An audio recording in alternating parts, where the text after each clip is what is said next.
Alleged abductions of humans by aliens have been around since the early 1960s. Betty and Barney Hill, a middle-aged New Hampshire couple, were reportedly snatched up by aliens in a flying saucer and eventually had their memories blocked. Since their case was made public, thousands of others alleged abductions have been reported all over the world. Tonight, in Part 6 of our series, UFOs, the Best Evidence, George Knapp provides an overview of the abduction experience. Reports of abductions by space aliens are perhaps the least credible aspect of the ET phenomenon. The stories are so unsettling, so far outside our realm of experience that the human mind can't easily absorb them. The evidence suggests, beyond any doubt, as far as I'm concerned, that we're being visited by some form of intelligence which is higher than ours, and some kind of technology which is higher than ours, and it is able to pick up human beings at will as objects of study, the way we might a lesser species. To admit all of those things as possibility, as a real possibility, is to be staggered. So we keep it at arm's length conveniently. Hopkins has done more first-hand work on abduction cases than anyone. He lectures all over the country, has written 2 best-selling books on the topic, created a foundation to help abductees, and has interviewed and investigated thousands of people who claim an abduction experience. There's an enormous number of people who have been through this experience and who are having recurring abduction experiences. I don't know how it operates on the scale. I don't know how they can do it, but they're doing it.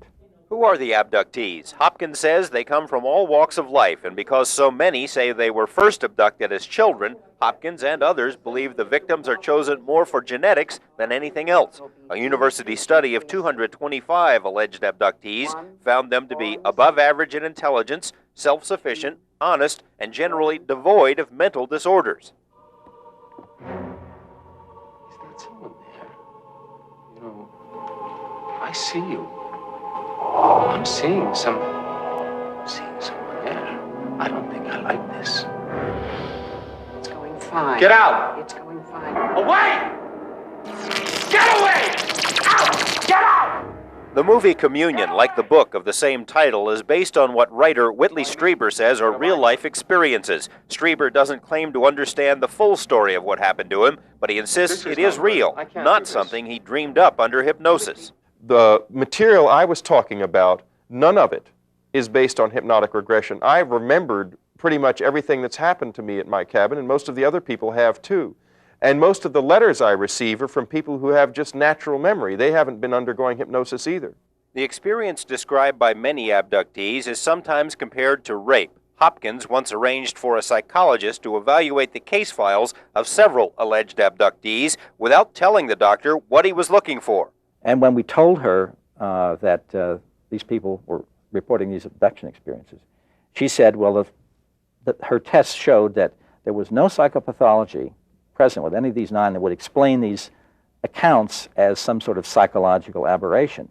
And she said, though it doesn't, nothing proves that they had the experiences, she said, if they had these experiences, these are exactly the sorts of problems you would find as with rape victims. And this is a species of rape in a certain sense.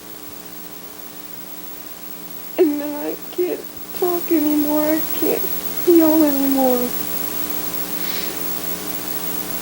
And then one behind me pushes me up and starts pounding on my back. Pounding on my back. What do they want? What do you want from me? What are you doing to me? What do you want? I want to go home. Hypnotherapist Lane Keck has been contacted by dozens of alleged abductees from all over the country. While most proved to be wrong about their experiences, Keck has found 2 that apparently were not wrong. There's certain cases that I cannot disprove. And there are some who seem to remember clearly being abducted, going aboard a mothership, and being shown different things. And of course, there's no way to prove it. But what I can say is it appears, just appears, that they have had this experience or believe that they have had it. But Hopkins says there is frequently physical evidence to substantiate these stories. Often the victims discover unexplained cuts, scoop-like scrapes or scars, as if skin samples had been taken from them. Alleged UFO landing sites are sometimes found near the spots where abductions supposedly occur. The grass is killed. the soil is baked to a kind of rock-like hardness. And we don't know what does that, but there is a circle of absolutely dead grass and absolutely rock-like soil, which will not then support life.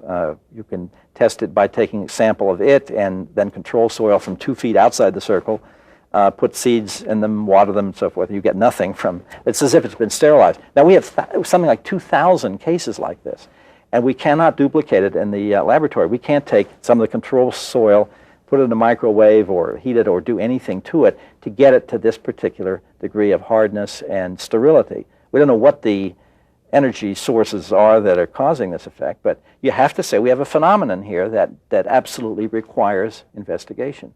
Regardless of this other evidence, the debate over abductions always seems to come back to the use of hypnosis, and with good reason. Tomorrow, we'll examine some of the problems associated with hypnosis and some alternative explanations for abduction experiences. We'll also update the investigation of what some have called the abductee murder case. George Knapp, Eyewitness News 8.